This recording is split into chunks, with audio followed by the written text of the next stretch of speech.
right, welcome back to the 6th episode of the First and 35 podcast. I'm Gus Cousins, your host, along with my co-host Ben Jordan, who will be taking off to go to BC next week. And our administrator, Smokey Graham, will be stepping in on a one-week term. So that'll be fun. Oh, emergency call-up, yeah. So we'll see how that goes. That'll probably be a shorter one. But that'll be after Christmas. This is our last one before Christmas. And we're past the halfway point of the first season of this podcast. So I think that's a success, even if nobody actually watches this. It is. But yes, that'll be good. Not a whole lot going on. Boring week, really, in all sports. More baseball news. More baseball news, which we'll get to if you haven't noticed at the end of this one again. But everything else was really kind of boring. Apart from Taylor Hall. Taylor Hall to the Toronto Sports. They've been on a roll recently. Yeah. Yesterday, as an example, the Raptors and Leafs both won. So to start with NBA news and the Raptors, because that's pretty much all we have here. Yeah. Is a little bit of a bug. Depleted lineup. Yeah. Oh, yeah. Gasol strained hamstring. Norman Powell subluxation of left shoulder. Siakam stretched his groin. I think he actually played through that in the game against the Pistons. He played through it, and then they said he's out indefinitely. Yeah. Van Vliet came back, though, so that's positive. Yeah. He looked good, and then all these other bench guys like Matt Thomas with a finger injury, and Johnson's out with another groin injury, so they called up some guys from G League. Yeah, I think it'll mostly just be increased minutes for guys like Ibaka. Oh, yeah, it'll be the Lowry show for the next 9 games or so. Yeah, exactly. If they can go 5-5. Lowry and Van Vliet. If they can go 5-5 for these next 10 games, that'll be like a major success for them. Yeah, and they play the Mavericks tomorrow. They play the Mavericks. So that'll be a good game. I don't think Luka Doncic is playing. No, he's not. He's out for that game, and I think at least the next week. Yeah. They say he's out for their Eastern Conference. Yeah, so they've had a couple not easy games because they're just as depleted as these other teams, but then they go on and they play back-to-back Boston, right? That one of those games is on Christmas Day. So that'll be a tough one. The Raptors play Boston on Christmas Day, I think. Yes, that. Yeah. Yeah. Anyway, Mavericks. Yesterday faced Philly. The Mavericks came away with a impressive victory, I'd say. Without Doncic, Porzingis sort of stole the game. They won 117-98 over the 76ers yesterday. So they keep rolling. I don't know if you saw in the Boston game yesterday, Taco Fall got his first home appearance. Big introduction. I get in the crowd. Who's the I'm not sure who their head coach is, but it was... The name slips to my mind. He's some guy, very recognizable. But that was waving funny. The crowd on. Yeah, that'll be good. Before he went into check-in or whatever. I'm amazed that was his first home appearance. I thought he was just playing every game. No, I think he hadn't been playing. He had an injury, I think, at the start. And then he played a game, and then he went back to the G League. Oh, I just remember him from college being this amazing, ridiculously tall guy that everybody was cheering for, whatever college team he played on. Yeah. That'll be fun to watch. He's a big, tall guy. I guess people will watch that. How's Boston doing? I have no idea how Boston's doing. I'm assuming they're winning. They're doing well. They're doing well. I think they're second or third in the Eastern Conference. Oh. The Bucks are the Bucks. The Bucks are the Bucks, and yeah. What's the Raptors' record? I don't know their record, but I think they got to be 4th place. Yeah, something like that. I don't know. I'd say if I had to guess, I'd say 17-8 or 17-9 around there. Yeah, because they started off 15-4 or whatever, 14-5. Then they hit a little stretch where they went out west and they lost to the Clippers and whatever. They'll stay hot. They'll keep going. They'll make the playoffs. They'll probably play the Pacers or the Nets, not as high a seed that. as what is wanted. They won't get the Magic. Oh no, they won't. And that wraps up the NBA news. Very boring. Yeah, very week. short week. Very short week. Part 1 of 3 on the boring side of things. The only real interesting thing outside of what happened in baseball is the Taylor Hall trade and the NHL. Yeah. So Taylor Hall and Blake Spears go to the Coyotes in exchange for a ton of guys and picks. A first-round pick, a compensation pick, that's either third or second rounder, depending if Taylor Hall signs there. Yeah. Prospects Nick Merkley, Nate Schnarr, and Kevin Bell, along with another unnamed prospects. And the Devils retain half of his salary, and the Coyotes kind of raped him in that trade. Yeah, the retaining of the salary is big for this year as well, because if the Coyotes want to go out and make even one more addition before the trade deadline, and just to bolster themselves for the playoffs, then Yeah. they can do that. And I thought they were a legit contender before they got Taylor Hall. Yeah, and and now they're. I think they're on another level. They I know got other into- people are they got saying, into well, it's first without Arizona, him. but it's like that's a legit team with like the guys that they have. I was looking at their line combinations the other day, and it's legit. Like their first line is Kessel, Dvorak, and Hall. Yeah, And then they have Schmaltz and Keller on their second line with Hinestroza. Like, their team is good, and they have good defensemen. Chikrin looks really good. and even depth Ekman guys Larson. like Carl Soderberg Yeah, and guys exactly. that occasionally get a goal Exactly. here and there. They're and a good depth team. Soderberg and, like, Grabner, they're really good on the penalty kill as well. Oh, yeah. The only issue is just, I think it was yesterday or the day before, Kemper. 2 days ago, I believe. Yeah, that Kemper went out with a lower body injury. Yeah. So he'll be out that'll week to week. Antti Raanta will take over for the Yeah, most it's not part that there. it's not that Ranta's bad. No, it's just Ranta's a 1B Kemper's goal. been on a roll. And Yeah, so he's they'll been good. have a little bit of a speed bump to navigate there. But I think with all this offense, if they live up to what people think they can live up to, I think for sure. I believe they're first in their division. They're first in the Pacific right now. First in the Pacific, yeah, and I think they'll probably keep going on that just because of the ridiculous amount of offense. That they have. The only team I think that might have a chance of catching them, like if they go on a hot streak and the Coyotes go on a cold streak, is Vegas. Yeah, that'll be an interesting one. But because Vegas had a tough start to the year, right? yeah, And they're Edmonton's trying to bounce falling back. off now. Edmonton's Calgary gonna go started nowhere. way too low. Vancouver, if they get in, will be a wild card team, and everyone else below that's not touched them. San Jose just screwed themselves. Yeah, Edmonton's the biggest waste of a team in the whole league, and they're in that division because they're just wasting away Connor McDavid and Leon Draisaitl and even Zach Cassian. And they're just going nowhere because they have no depth, unlike the Coyotes. It's awful to watch because Koskinen, I don't know if you've looked at his stats or watched any highlights, but he has been amazing for the Oilers this year, and he gets nothing. If McDavid and Draisaitl aren't on the ice, they're not scoring. Yeah, and Darnell Nurse is eating a lot of minutes on defense for them. Yeah, who's but not that No, good. he's not. He shouldn't be. He's not a first-line defenseman anywhere else, I would And argue. they need depth guys, and James Neal's been there, sort of, but more on the power play, hence getting fed by McDavid and Draisaitl. Yeah. But their depth guys like Nugent Hopkins haven't been doing anything. He was hurt for part of the year. It's just... No, Nugent Hopkins has been a bit of a waste of money, I would say, so far. And I don't think they have a whole lot of flexibility. They have a whole lot of wasted first overall picks. Yes, is what they they have. They have a lot of wasted draft picks, and I don't think they have a lot of money currently to deal with the situation that they're in, and they'll have to... Because I think they're still partially paying Lucic or something stupid like that. Some other player, I have no idea. And the minute Ken Holland stepped in the building, what was it, last year, 2 years ago, and now he has this whole thing, and obviously he's going to bring in the guys that he wants to, but he can only do so much with the amount of money that they have. You can only do so much with what the previous guy did. Yeah, so that'll be like a year-to-year process, I think. And next year, I think he'll try to offload a lot of these big contracts that he can't do anything with,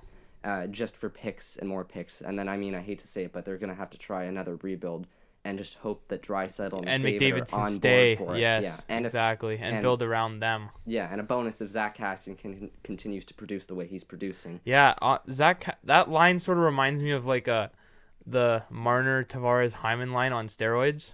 Yeah. Like, Zach Cassian's like the Hyman who just goes in and gets pucks. Yeah, who's obviously a lot better. McDavid and Draisaitl are much better than Marner and Tavares, but Zach Cassian and Hyman both sort of play that role. It's too bad because if they had depth and they had other guys that could score, that would be a really fun team to watch. Because now that Mikko Koskinen has got his footing after getting that ridiculous contract last year, now he's actually doing well. And then like the league's best player, Connor McDavid, along with like maybe the second best in the league, Leon Draisaitl. Right now, you could argue that for sure. Yeah, but the minute they step off the ice, it's just a bit of a gong show on that team, and nobody can really fill that place. Yeah, like one of the most exciting things I've watched this year in hockey is the Oilers in overtime. Like, just watching McDavid and Draisaitl with space is really fun, but as soon as it's anyone else, it's like, wow, this could be an AHL team. Yeah, I know. It's ugly to watch, and it's ugly for the fans out there in Edmonton, but I mean, you got to get through it. I hate to say it, but everyone's gone through it. The Leafs here in Toronto have gone through it. Yeah, and they got all their picks. I mean, they might not have all made the smartest positional picks at times, but they got their forwards. They have everyone signed, and we'll see what happens. But yeah. Speaking of the Leafs, just a few minor transactions for the game today. They called up Adam Brooks and Marty Marincin, who will both probably play because it's the second night of a back-to-back. Other league news, the Jets claim Eric Comrie, who... I think it's like they reclaimed him, right? Yeah, he was there for a bit, and then he went... It was an Arizona guy, went to Detroit, didn't get much time there. They let him go, and now he's back with the Jets. So that'll be, I mean, he keeps Yeah. bouncing around and nobody's really given him a shot yet. The Sharks claim Stefan Noasen. I thought that was a good pick. I think I might have just butchered that guy's name because Yeah, I I have no think idea I how think to it's pronounce Steven. it. I think it's Nason, Oh, which is I don't know. He used to Well- play on the Devils, I think, Yeah. and he was okay. yeah, he was on Pittsburgh most recently, I believe, and now the Sharks get him, and I think that's good because the Sharks are going into just a free for all. Oh, as soon as they traded for Erik Karlsson, and then he ended up re-signing, and Ottawa got a whole like. And speaking of Ottawa, Ottawa's not bad. Not yet. Yeah, I mean, everyone well, keeps saying they're going to be bad, but they haven't been terrible I yet. know. Well, Duclair has 20 goals. Yeah, he's Like that- the I don't- revelation of the season. Yeah, he in scored an Ottawa. OT again for this. They beat Nashville in overtime Yeah, for their and- second straight OT win from Duclair, but he's looking good. And Anders Nilsson was on a roll. Now he, I believe, hopped on the IR too with a concussion Yeah. or something like that. So I believe Craig Anderson will just hop back in and play the majority of the games while he's out. But yeah, Ottawa's.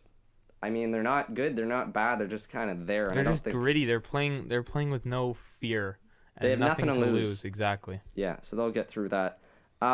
Other hockey news, not NHL related per se. The World Juniors start up soon. Yeah. Day after Christmas. Yeah, in the Boxing Czech Day. Republic. The first matchup's insane. Canada's playing the U.S. Yeah, I saw that. They got it. There's hopping right in it. They're in a hard pool. Oh, I they're in a think very they hard play pool. they play the U.S. They play Russia. I believe they that's play their first two games. that is US their and first two Russia. games. Then they play Czech Republic, and it's in Czech Republic, so yes. that'll be a home crowd atmosphere against Canada. And Yeah, then and they the play Czechs are Germany. never bad, I don't think. And Yeah, well, in they're any not- tournament, they're not really. a They're not powerhouse, great. No, but- but they also keep fighting. They're one of those guys like the occasional Denmark. Exactly. That can It's slip kind of their like way it's in. kind of like Switzerland and like Czech Republic. They could beat you, but you just never know. And then they play Germany, which should be a win for Canada, but they do have. I mean, every team has some prospects. Yeah. Like Germany has that Detroit defenseman prospect who they picked, surprisingly. Moritz Seider. Yeah, Moritz Seider. So I think how that first game goes will determine the rest of the tournament for the Team Canada because Yeah. it's a much younger team this year, right? They chose to It pick is. a lot of Yeah, young yeah. guys and a lot of guys who were like higher prospects anyways picked by NHL teams, but it's a much younger team. And I know in the years past, I forget who it was, the Swedish team had some like 17-year-old who just skated all like rings around everybody on the ice and he did great. yeah, But it's a much younger I team. think that'll be actually that interesting. might have been Dahlin. It might have been Dowling, yeah. I think I remember that. But But, yeah, um, the Americans are not an easy task, so I think Yeah, no. I know it's like a short tournament anyways, and it's round robin too, but how that first game goes, I think if you lose to the Americans... And especially if they lose to Russia. Oh, if they lose to Russia and they lose to the Americans, they're gone. There's no chance for them. But I think if they Yeah.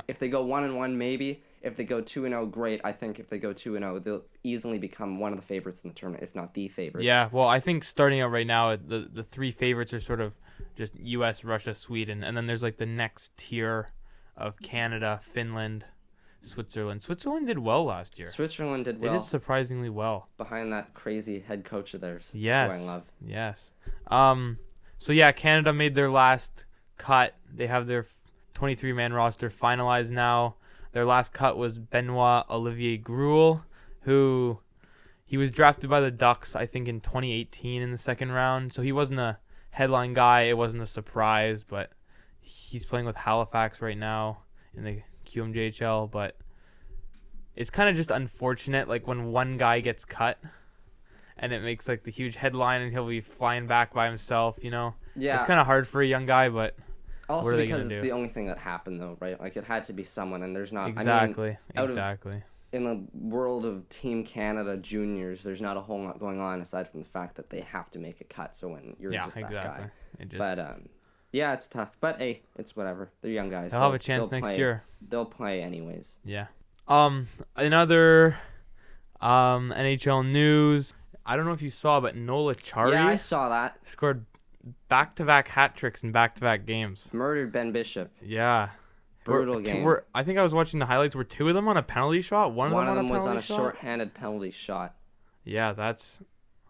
I mean, I guess it's not fluky when you score 6 goals in 2 games, but No, it's pretty. it was kind of fluky. Yeah, that was brutal. I watched that game from start to finish because my Dallas Stars were Yeah. playing. And That was unbearable. It didn't was help 6-1, Leafs. and I really honestly started hoping that they would get to 10, so that at least Dallas would get some attention. What a god awful two Florida games. they somehow pull out a win against Tampa, where like the shots are like 48-20 in favor of the Lightning, and they managed to blow a 3-1 lead, and Dallas wins in overtime. Like, you take those 2 points and run, and then you just throw it all out the window against Florida when you have your supposed ace goalie starting in Ben Bishop. And did they play Hudobin against Tampa? They played Hudobin against Tampa, yeah, and they got the 2 points. So, I mean, you got the lock on the 2 points, but still, like it's. Well, yes, you got the 2 points out of the 4, but brutal. when you lose the other 2 in that fashion, it's hard to accept it. Terrible two-game Florida trip, or I think they were both in Florida. Yeah, usually you do trips. In Florida, yeah, you do trips and play. That was bad. Yeah, so good for Noel Acciari. It's his first year in Florida after he was in Boston. Yeah, I know. Hopefully so. he feels good stealing Uyghur's number. Yeah. Oh God. Yeah. So I mean, he's another young guy that they picked up cheap. I think he'll probably do well. I don't know how. I think Florida's it was a really good doing. contract. I mean, Boston just kind of dumped him because they didn't really need him, but he's a good player. Yeah. He's a gritty kind of guy. He's grinder. Yeah, exactly. Well, that's about it for the NHL. One more thing, and then we'll get to baseball, which is the NFL.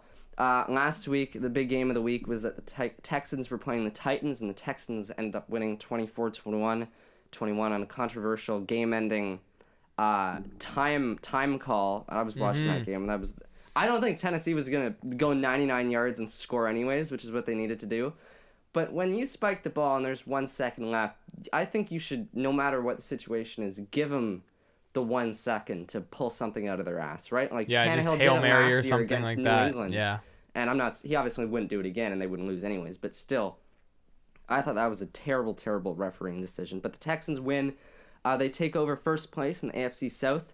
I believe if they win this week, then they've clinched the division because they end up playing the Titans again in the last week. So the Titans need to pretty much win out, and the Texans need to lose one. Yeah, I don't know if they're going to lose. I think they play today at 1, right? They play the Bucks? They play the Buccaneers. Yeah, so I don't think they're going to lose that game. I think they've won the division, and Titans, if they want to get in, they'll have to go for a wild card spot, which I think is still obtainable, but it's nicer to win the division. Exactly. And then you can have home games in the playoffs, right? So it's a harder path, but it's one that they'll probably go through. So mentioning this today, actually, the Texans play the Buccaneers at 1 on the trio of games on a Saturday before Christmas, like the NFL always does. I don't know. Is it a yearly thing? It is a yearly thing, I believe. So it's just a holiday type thing. And then they have games, obviously a bunch of games tomorrow, and then they have the Monday Nighter too. The Bills play the Patriots, and arguably one of the biggest, maybe the biggest game of the season Patriots so far, season. Yeah, at 4:30. The Bills are actually favorites to win that game, I believe. I think the line is actually like -6.5 Bills or something insane like that. At least yesterday it was. They're in Foxborough. I think they're in Foxborough. So it's probably just some crazy line, and it would jump around and get fixed. Yeah. But I mean, hey, Tom Brady's looked terrible the last couple weeks, and Josh Allen's it kind of depends what defense is no joke. Yeah, it depends what Patriots defense shows up, I think. Yeah, and I mean, because they've been brilliant, they've been decent, they've been beatable. We'll just see. If the Bills manage to win this game, like they never beat the Patriots, so this will be like they've already clinched a playoff spot, in Buffalo, and that's all great. But if they manage to take out New England, especially if it's in Foxborough, which I believe it is, it's major morale boost heading into the last week and then into the playoffs, right? To think we managed to take down the big mighty Patriots in their home state, and to have that on your side. Yeah, and to Bills fans, maybe beating the Patriots is we can beat anyone. Yeah, and it's something to build on. And then the Rams play the 49ers at 8:15. The Rams are pretty much done, I would say, and the 49ers just need to win out pretty much. Yeah. Not much to look at for Sunday games. I mean, the Cowboys play the Eagles at 4:25. It's the battle of the bad teams for like the division pretty much. The first place, yeah. Yeah, that was brutal. The Titans play the Saints at 1. The Titans just need to win that game, although I don't think they will. Yeah, because the Saints are good. Yeah. And then the battle of the Tank Bowl, the Dolphins and the Bengals. Both teams really trying to lose. I think the Bengals will lose this one, though, because I think they're just that bad, which is unfortunate. I think the Bengals have the worst record, right? Yeah, they only have one win. One in whatever the hell, right? Like 1 in 14 brutal. or whatever.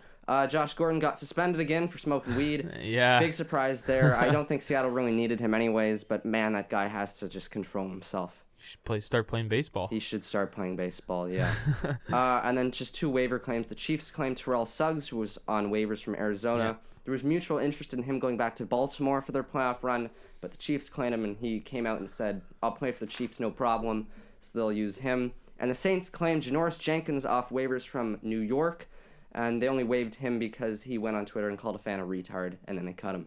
So he was a longtime Giant, and now he'll go to the Saints, which are a legitimate contender for the Super Bowl, and I think he'll fill in nicely there on their defense. Yeah. And that's about it for the NFL. Man, we spent a lot of time talking about the NHL, right? Considering not a lot happened. On to the baseball side of things, where things keep happening.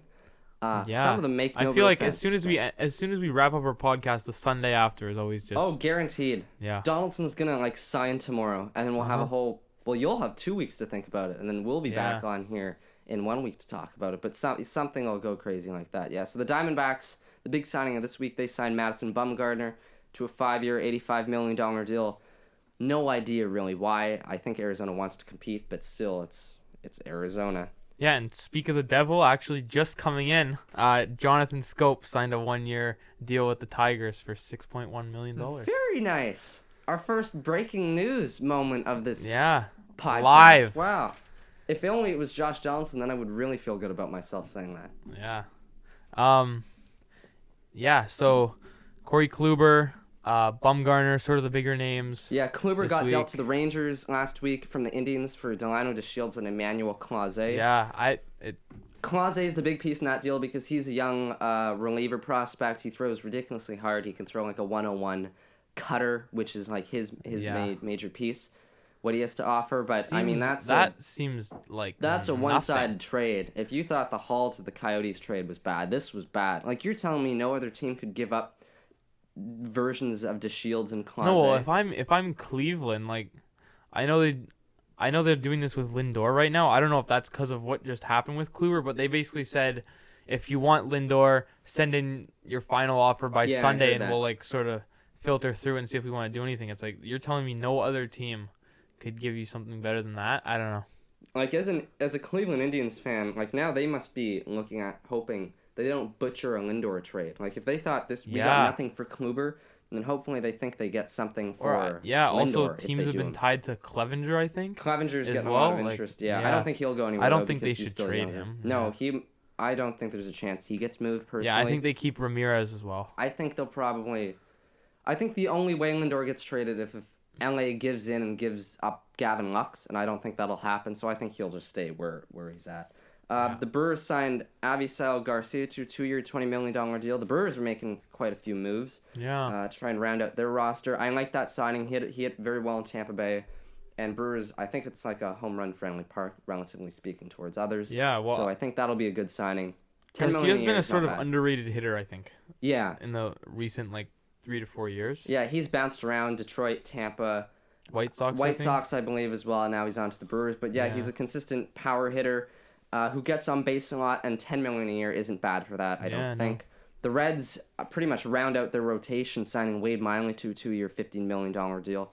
Yeah, insane rotation. That's their fifth guy, right? Well, yeah, him or DeSclafani, because if they just want him to bounce back from the second half of last year. But running through who they got: Trevor Bauer, Luis Castillo, Sonny Gray, Anthony DeSclafani, and now Wade Miley. That's a pretty solid rotation. And then you have guys that can fill in Lorenzen for a spot starter. Yeah, Robert if he's Stevenson. not playing center field. Yeah, if he's not playing center field, or call up from AAA Robert Stevenson, who used to be one of their hotshot prospects.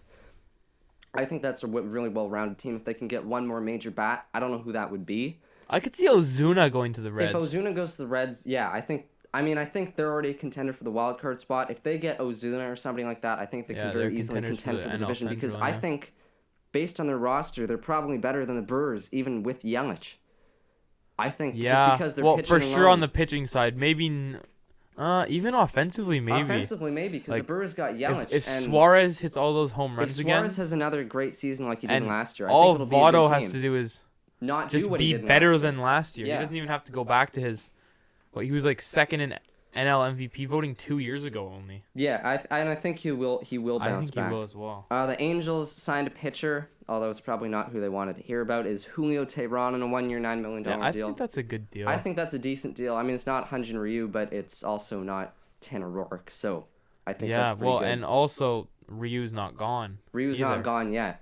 But they're slowly but surely eating up money, right, between Rendon and true. Teheran. Yeah. But he's an innings eater. I believe he's pitched 170 innings Well, or more the last 3 seasons. He'll be a 3 guy in their rotation, I'm sure. Some 3, 4, around there. Well, maybe 2 or 3 given who they have right now. Now. Yeah, so I thought that was a decent signing. The Astros re-signed Joe Smith to a 2-year, $8 million deal. Smith put up great numbers pretty much all throughout his career, and now they're bringing him back. I believe he's 36, I want to say. Yeah, he's on the older side. He's on the wrong side of 30, but I mean, $8 million over 2 years, you can't go wrong. He's a sidearming guy. You can use him as a specialist. Exactly. Even though now you have to pitch to 3 batters, so I don't really know how that's going to work. But he's a good guy to have in the bullpen, and he's a veteran presence.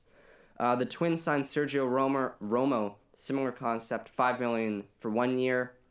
Yeah, they brought him back. I think he was there last year. Yes, he was there at the end of last year. He did pretty well. The Brewers, the second signing that we're going to talk about, they signed Eric Sogard to a 1 year, $4.5 million deal. Going back to Milwaukee because he was decent there for a year. Cut him, the Jays got him, traded him to Tampa, and now he re-signs there as a free agent. And I think they got a lot of useful infielder pieces. Sogard is obviously a mainstay. Now, you're not going to pay $4.5 million just to ditch him after spring training. But they got guys like Luis Urias, who they got from the Padres. I think they non-tendered Arcia, right? No, I believe Arcia is still there. I think so. Oh. But they got guys that they can move around, and Braun's obviously going to be at first base, along with Justin Smoke, who we'll talk about in a bit. So they got guys there. No real superstars, but guys that can really play their position well and get on base. The Astros re-signed Martin Maldonado, so there goes my hopes and dreams of watching Dustin Garneau play the majority of games that season on a 2-year, $7 million deal. So it'll be him and Garneau, and obviously Maldonado, because he's so much better, will play the majority of the games. Yeah. And Garneau can just fill in whenever. The Brewers signed Ryan Healy. There's another guy I forgot about. He could play first base as well. He might play a bit of third as well. He might play a bit of third. The only reason he moved from third to first was because his sabermetrics were so terribly awful playing third base. So they moved him to first, and then he kept hitting. But he's coming off, I believe, a hip injury.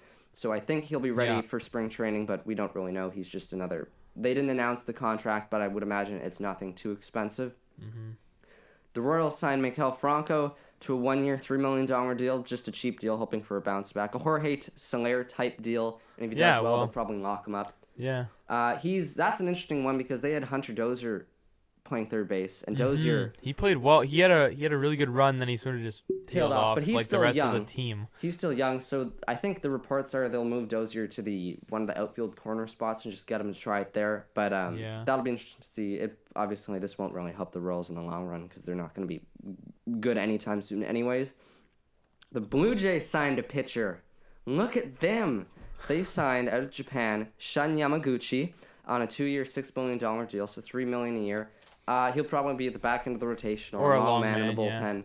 I thought that was a great deal because, well, one, they did something, and two, they found someone outside of America, which I like.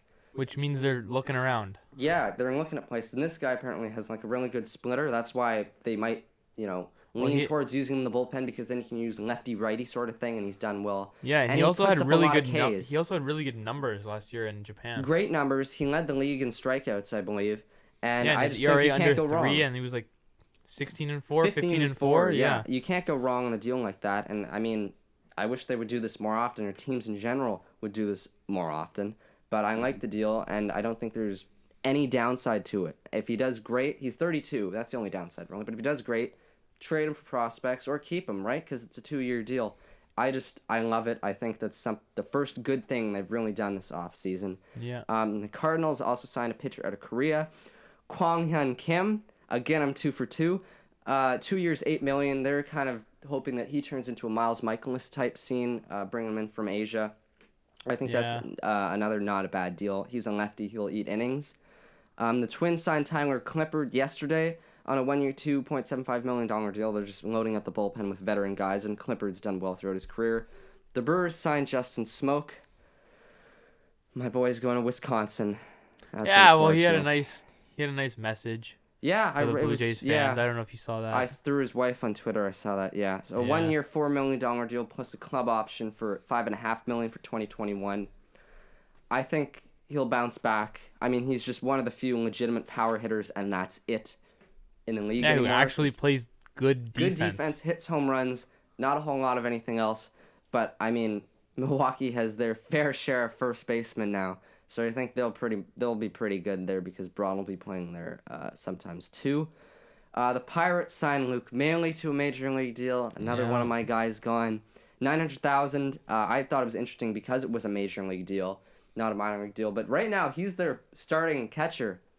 Oh, really? If you looked at their depth chart, it's him and Jacob Stallings, and Stallings has not Jacob Stallings eaten a lot of innings behind the plate because they non-tendered Elias Diaz.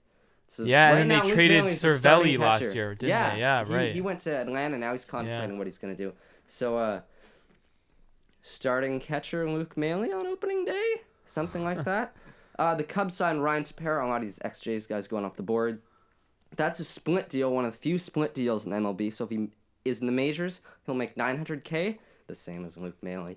Or if he's spends the majority of the season in AAA, he'll get only $300K, but I think that's a good low-cost signing for them. I've never liked Ryan Tepera, but I think it's another cheap guy that the Cubs can use. Yeah. I think he'll probably be in the majors, and $900K is next to nothing.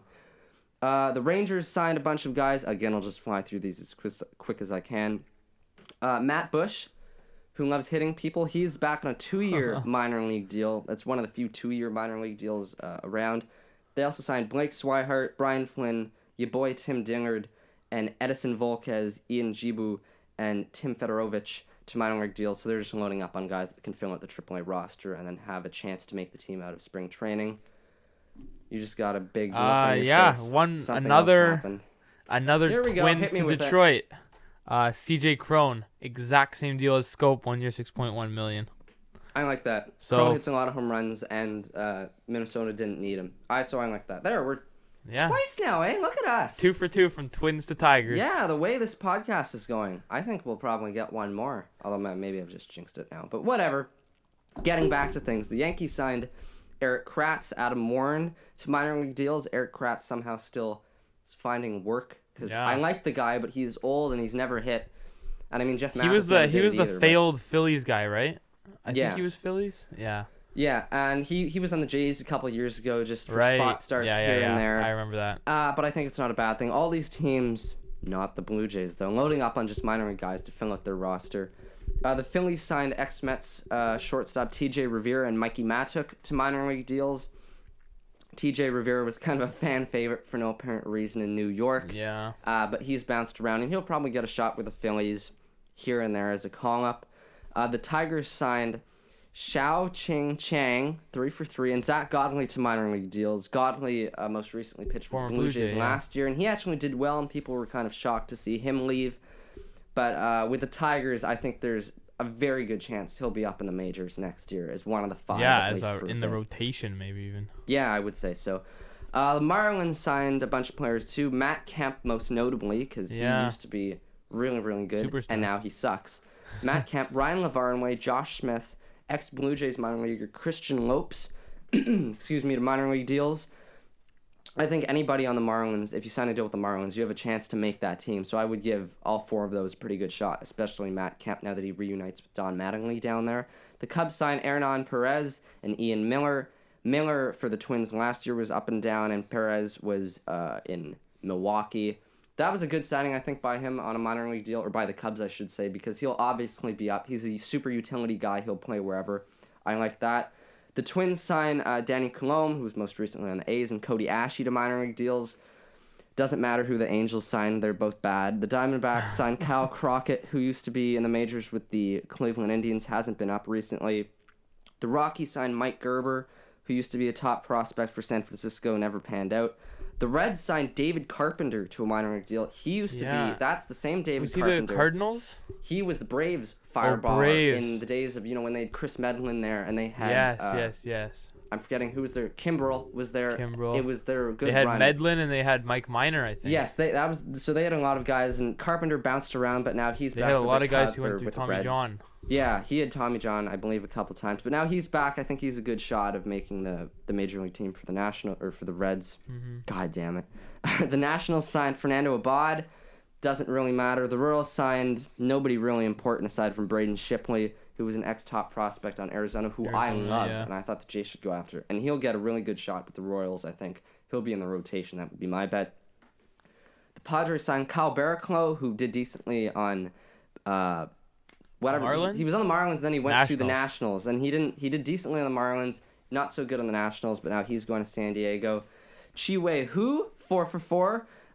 He'll be, I think, up. He used to be a top prospect. Yeah, I know, I'm so good at pronunciations now, eh? But he used to be a top prospect. I think he'll be up. And Jimmy Akabonis, who had a really good slider and literally nothing else for Baltimore last year. I think he'll get a shot. The Pirates signed Socrates Brito, God help them, Philip Evans, and Miguel Del Pozo to minor league deals. I mean, if anybody's crazy enough to take Brito, somebody must be crazy enough to take Matt Dermody. That's the only thing I'll say. But whatever, I guess. The Brewers signed Jace Peterson, another super utility guy. He's been on so many teams recently in the minors, but they signed him. The Red Sox signed Mike Kickham, RJ Alvarez, John Andrioli, and Jet Bandy to minor league deals, and the White Sox bring back Nicky Delmonico, who is another fan favorite there. Mm-hmm. He left the team for a little bit, but now they bring him back. Ross Detweiler, who spent time in the rotation last year because of injuries. I was supposed to say, I think I remember. He did decently, but nothing more. And Cheslor Cuthbert from the Royals.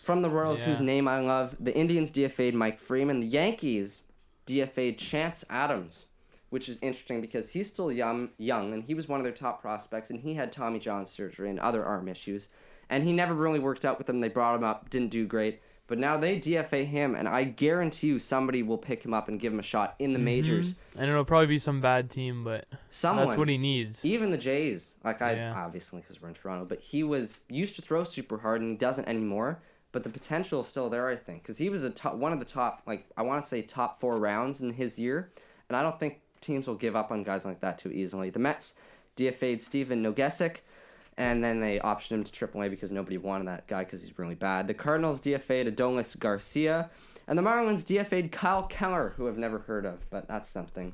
The Red Sox claimed Chris Mazza off waivers from the Mets, who we mentioned last time. Yeah, he'll be in the majors for a bit, and he'll get a shot.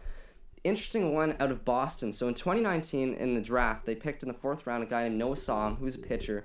Pretty high expectations for him, and they thought he would just go and play minor league ball because he's 21, 22, whatever he is. But he went to school with the Naval Academy, the Flight Academy in the U.S. of A. And long story short, he wanted to opt out of his contract with them and not go to flight school so he could pitch in the minors for Boston.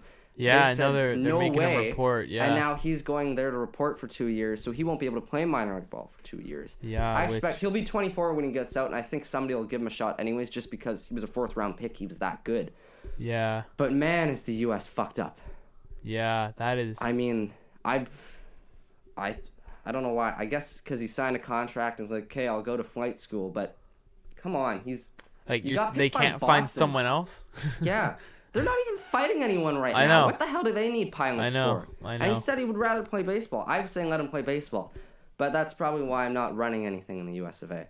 And Ian Kinsler retired.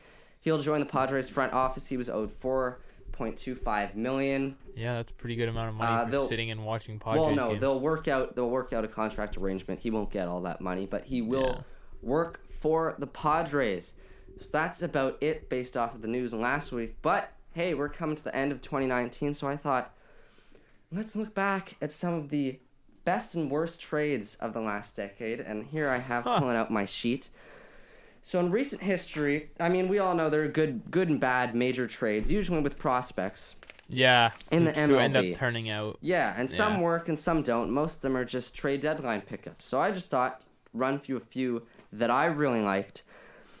The Yankees-Cubs trade in 2016. So this was the deal. The Cubs pretty much got nobody. And the Yankees I think I know where this is going. You guess. Is this the Gleyber Torres one? This is the Gleyber Torres deal. The Yankees got Gleyber Torres, Adam Warren, Billy McKinney, and Rashad Crawford from the Cubs in exchange for Aroldis Chapman, who was there for like 2 months. Who ended up And then re-signing went back with to the New York. Yankees. The Cubs got absolutely murdered in that deal, and I love it. I don't like either of those teams. Well, I but mean, you can say the Cubs got murdered, but they got a World Series they out won of a it. World Series, and then you have to argue, well, would they have won it without Chapman anyways? I mean, I would say they probably would have.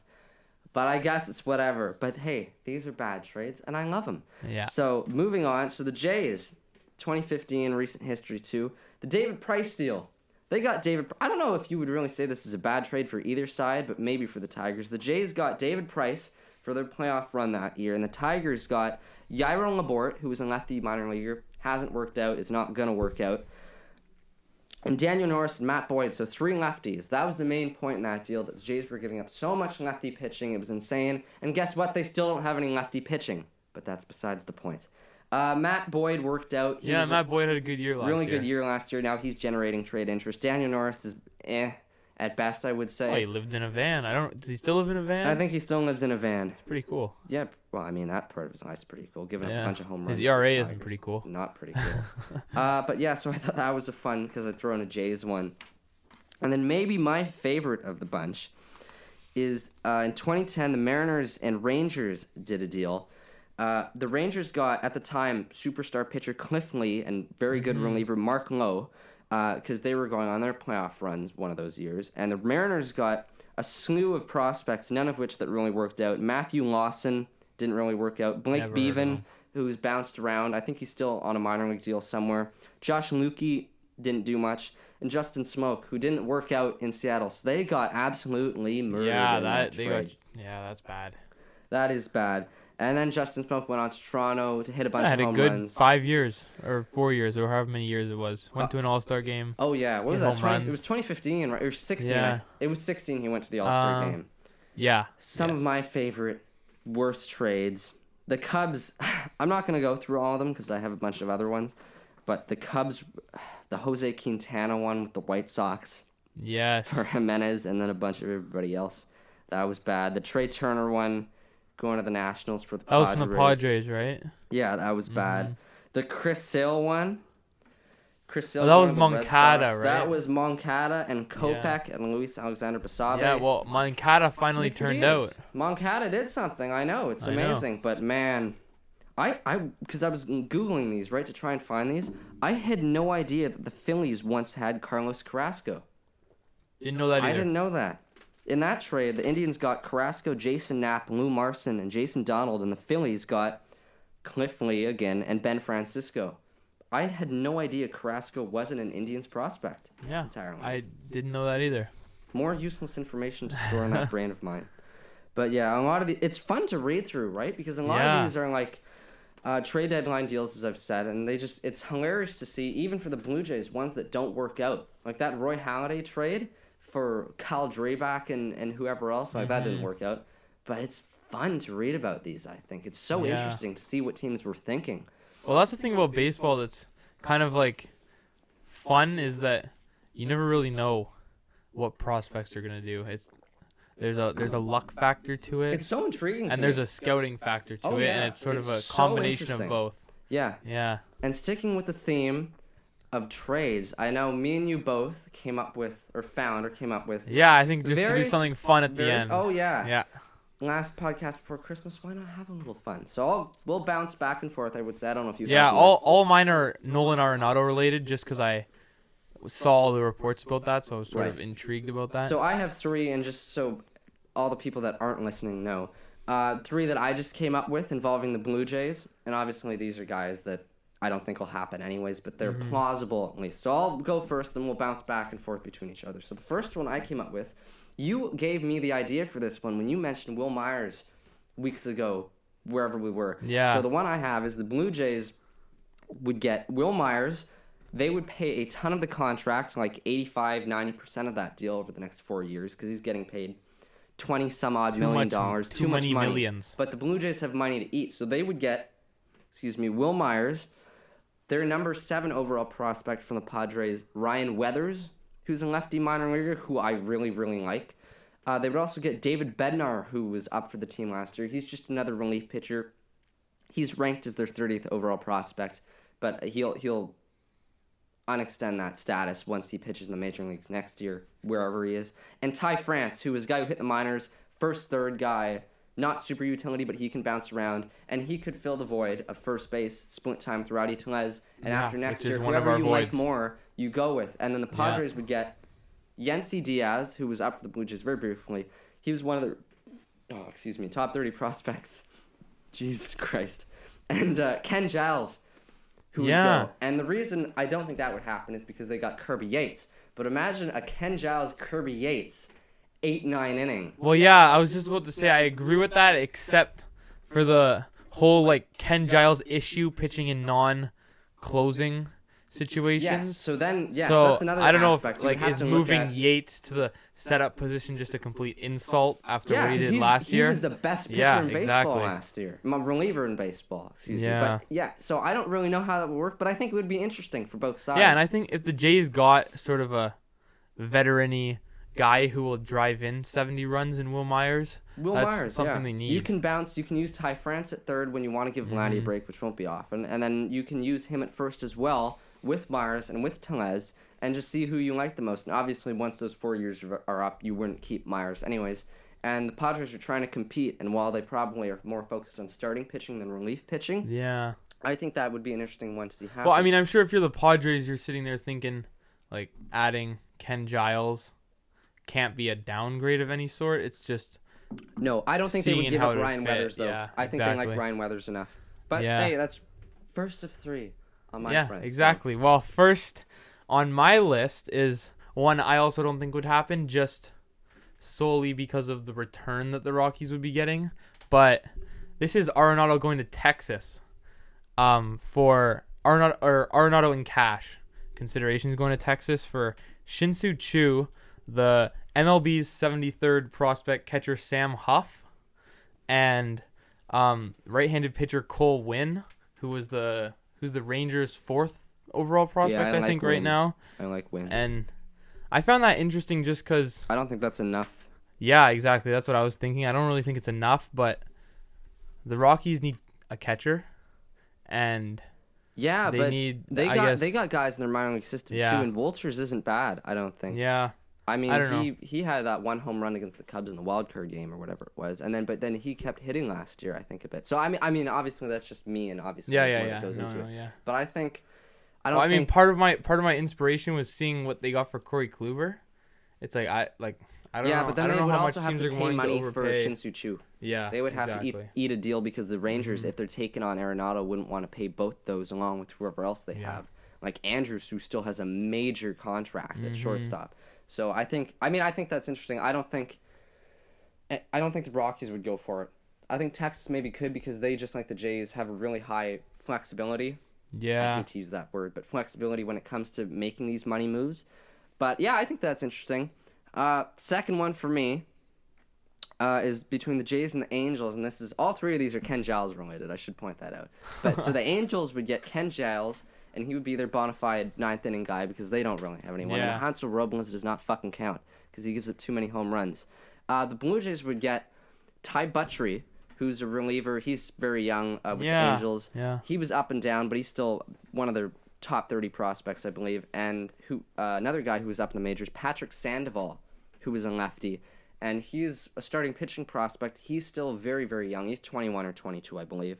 And it's just a guy that you can use in the bullpen and who's young and controllable. And Ty Buttrey. It's just getting two younger guys to fit the winning time period. Yes, and while I would like that trade, I don't think the Jays would do that, though, because, one, I feel like they would probably want more, and two, they don't have a great rotation, but they have a lot of young guys, and guys like Kay, lefty, Pearson, and even Wagaspack, and all these other guys. Zoik, and Murphy, who's coming up, and these guys and Baraki, and guys like that who are bouncing, and Thornton. So I don't think they would really need Patrick Sandoval, but he put up very good numbers in the minor leagues, and he's still very young. So I don't think either team would really do that. But I think the Jays again, these Giles, are just hypotheticals. Yeah, and I think that would be an interesting one to consider. My next one is sort of a big one, and this one includes not only Nolan Arenado but also Charlie Blackmon. Oh Jesus! And both of them heading to Atlanta for Ender Inciarte, Kyle Wright, who's the MLB's. He's one of He's in the top 40 in the MLB, and their young catcher William Contreras, who's Atlanta's number 8 prospect. Yeah. I think it's a lot for Colorado. I also don't think they really want to retain Blackmon. I think again that the biggest problem with that would be that the Rockies would feel like they're not getting enough, and they would have to eat Inciarte's contract. And if they're already eating some of Blackmon and Arenado, I don't think they have, and they want to go out and contend too, right? Because they're a young team that's trying to build around Story and Arenado if he stays with the team there. Yes. So I don't know. I feel like a lot of people think that they're gonna, like, everybody says, okay, in a trade like that, you'll get like, oh, Kyle Wright or Cole Winn, and these guys like that are good prospects, pitchers, whatnot. But then trades happen, and it never really happens, right? Like the most recent one that comes to memory is the Eaton deal that included Giolito, who was the top prospect for Washington. Yeah, but not a lot of took these a while. trades. Like, I guarantee you, nobody would have thought that Kluber would have got DeShields and Clase. Yeah. They would have thought easily more prospects, more something. Yeah. Price. I mean, Price was different because Boyd at the time was still very young, and all three of them were very young lefties. Mm-hmm. But even that, like, Laborde was nothing insane. Norris was nothing insane, and Boyd was just coming up. Like a lot of these, like MLB.com and ESPN and TSN and all that and Sportsnet, they think that all these trades will involve major prospect pieces, and I know sometimes it happens, but sometimes, a lot of the time, it doesn't. Yeah. And while I can sit here and hope that, they'll get Ryan Weathers for Ken Giles, and they'll get David Bednar for Ken Giles, and you actually don't know. Butchery and Sandoval and Ty France.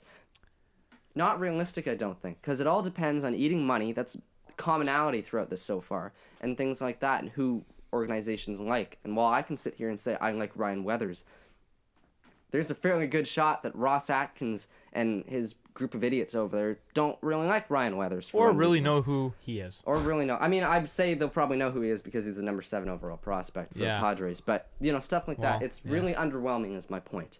So, continue. So my last one involves the Jays as well. And, of course, Arenado. So, the Jays get Arenado for... I think I might have asked you about this off mic earlier, but Lourdes Gurriel, Danny Jansen, and Jordan Groshans. For? Arenado. We eat the money? A little bit.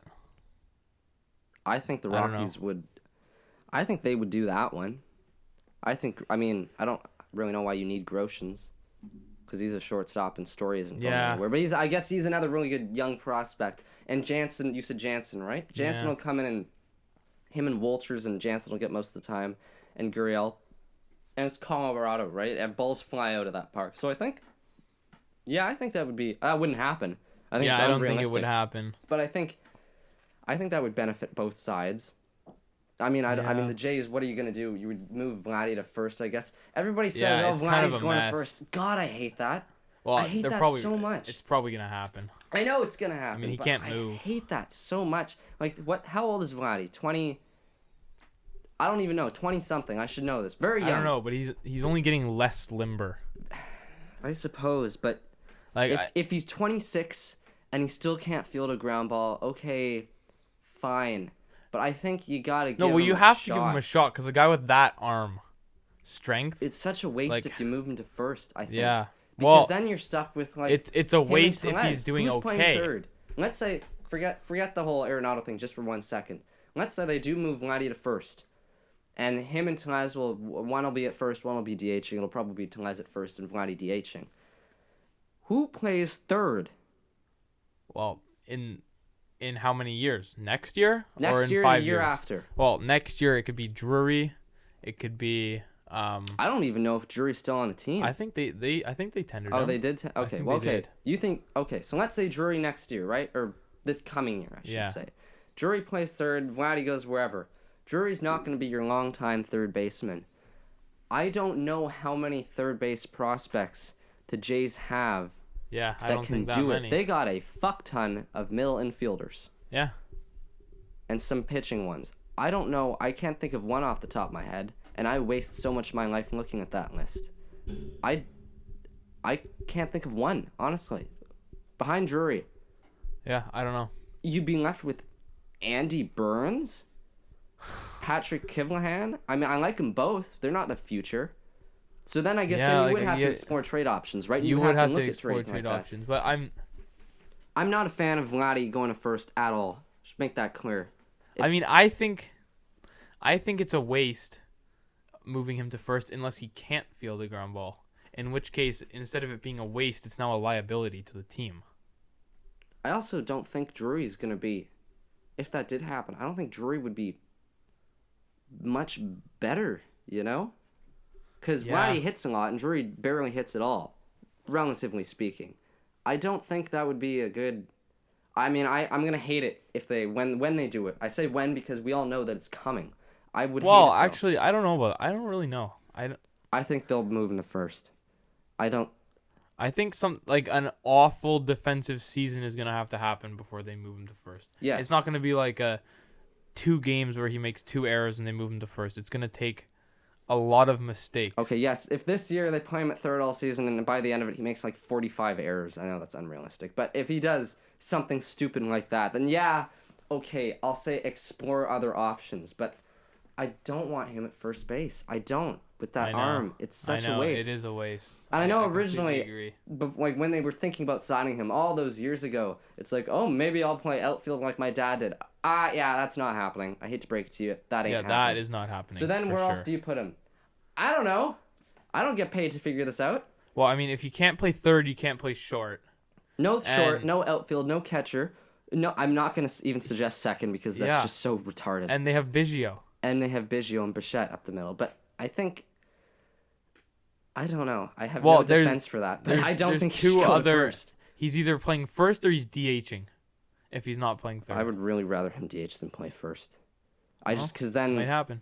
Yeah, and then you can sub him in. And, I mean, I don't know. But still. Anyways, getting my last one, which also involved the Rockies, although not Nolan Arenado, is the Rockies would get Ken Giles, again, and Teoscar Hernandez in exchange for Ryan Rollison, who was one of their top pitching prospects, Philip Deal, who was up and down last year, but he's 24, 25, I think, and he's controllable, and David Dahl. Oh, yeah, who can't stay on the field. And I think that would be the only reason why, because Giles would then, at 8-9 of Oberg Giles, I think would be great. I think Teoscar Hernandez, he strikes out a lot, but he hits a lot of home runs in Toronto. In Colorado, he could easily get like 35, I would argue. Right? Like if he fixes, I don't know anything about swings, but if you fix your swing, as they say, right? I think that would be really, really good for them. And Dahl just can't stay on the field. I slightly think that the Coors Field effect is over talked about. I think a lot of the home runs that Teoscar hit in Toronto, like he hit the ball far. I think a lot of those home runs are gone no matter where he's playing. I don't know. I don't know how many times he's like flown out to the warning track. Yeah. Like I mean, I'm sure he's done. Everyone does it enough, obviously, because you're in the majors. But I just think that would be interesting. Dahl would replace Hernandez as a more athletic, because that's what the Blue Jays keep saying in the outfield. Rollison's another top pitching prospect, and Philip Deal, similar to Ty Buttrey, similar to David Bednar. Those are guys that can eat innings now, right away. So you can let the guys like Thomas Hatch develop in the minors. You can get the guys like Patrick Murphy to develop. And then you have the intermittent guys like Jason Romano, right? Who is too good for AAA, maybe not good enough for the majors, I don't know. Yeah, Jordan Romano's sort of in between. So then I don't really know who you're left with in that regard, currently speaking, I mean, with the Blue Jays bullpen, which I keep bringing up week after week. But it's such a mess. But guys like that, I think would help both teams. Like, I think, when was the last time that the Rockies had a legitimate closer? Like, really good closer? I'm no Rockies nut. The only guy I can think of is, like, Rex Brothers. And I don't even know if even that is... I wouldn't even count him, because he was in and out quickly. He had, like, one good season, and he was gone. Yeah. And who did they use last year? They had the Wade Davis catastrophe, right? They did. It was Oberg who kept getting it to the ninth, and Davis who could never close the door. Yes. And then it's another team like the Angels. You're stuck with like a decent bullpen at best, with Oberg working the 8th or Robles working the 8th, and then you got nobody working the 9th. And these are teams like I think that all want to compete, right? The Padres keep saying they want to compete, and they got guys to do it. And I think they will this year. And I think they will. The Angels, they got Ohtani, Trout, and Rendon. They're ready to go one way or another. Mm-hmm. And the Rockies always hit if they keep Arenado. You got Arenado, Story, and Blackman, McMahon, Blackman, Dahl if they keep Dahl. All these other guys that can fill in here. They're Garrett Hampson, who is one of their top prospects, speedy as hell, good hitting second baseman. And they seem to always keep these like older guys who produce. Like Ian Desmond has been like producing more than you'd think. Not as much as you'd want him to, but more than you'd hope. More than would be the minimum. And like, about what you're paying him to do. Yeah, so. I mean, that's not the greatest contract either, but at least he's still hitting kind of, exactly. Right? And I think all these teams, whoever gets Ken Giles is going to want to compete, I would say. I'm assuming he gets traded, that is, because I don't see a reason for him to be on the team come opening day. If you're going to suck, you may as well really suck. That's my philosophy. And Giles is going to make you not as bad. Yeah, well, one risk they could take is just hope he performs to see if they can get more at the deadline and deal him to a pressing team who needs a reliever who's like might impulse give up more, but if he has more elbow issues, you're not getting shit for him. Yeah, and I think you do one of two things. You trade Giles whenever you want, pretty much, or you sign him long term. I'd be okay with either, but I would prefer trading him because I think signing him long term, I don't want to see him suffer in Toronto for 2 years. I really don't. The guy's had a weird career. He's bounced around Philadelphia, Houston. Now he's in Toronto, but he's too good to waste away on a bad team, I think. And I want the Jays to do well, but he's right. Like even Justin Smoke, who I'm very sad to see leave. Yeah, he'll be going to Milwaukee, and he could. Exactly. It's a competitive team. Yeah, like Justin Smoke didn't really have a. It's not that he didn't have a place on the Jays, but he didn't really have a purpose. It wasn't necessary to keep a guy like that around. Exactly. And while there's rumors, like I'm sure you've probably seen, there's mutual interest between him and the Jays and Encarnacion. And Encarnacion, yeah. I'd love to see that happen, but it's more of a feel-good thing than anything else because you're stuck with. Well, if they bring in Encarnacion, just DH him, and he'll probably drive in 80 runs. Okay, you bring in Edwin Encarnacion, DH, Telez at first, Vladdy is at third then. Yes. For the whole season. Well, I think Vladdy will be at third the whole year. I hope so. No matter what. I hope so. But, I mean, what do I know? But I think you got to have somebody. You can't have a bunch of young guys running the whole team. Exactly. I love the young guys.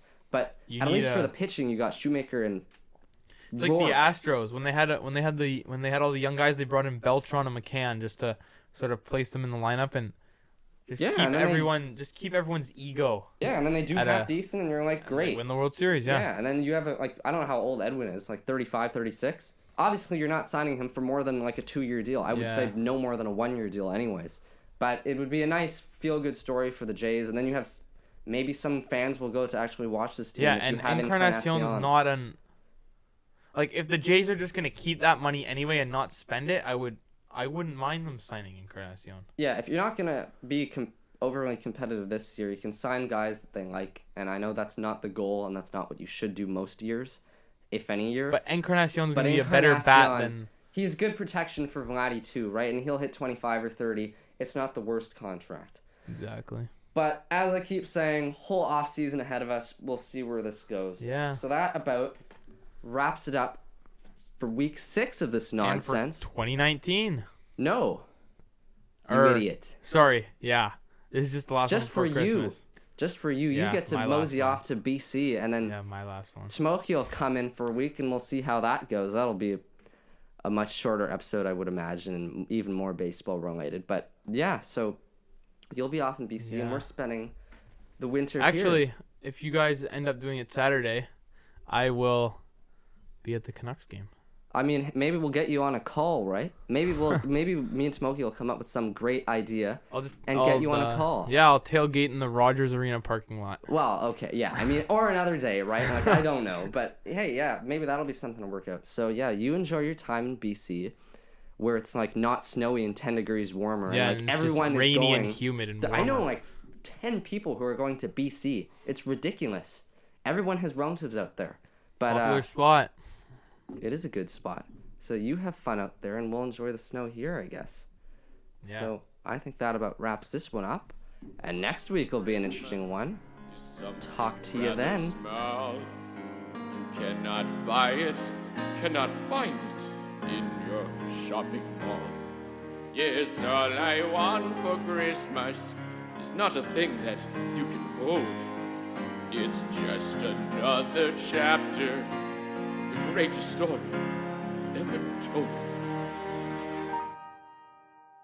Where is the Shrek 5 trailer?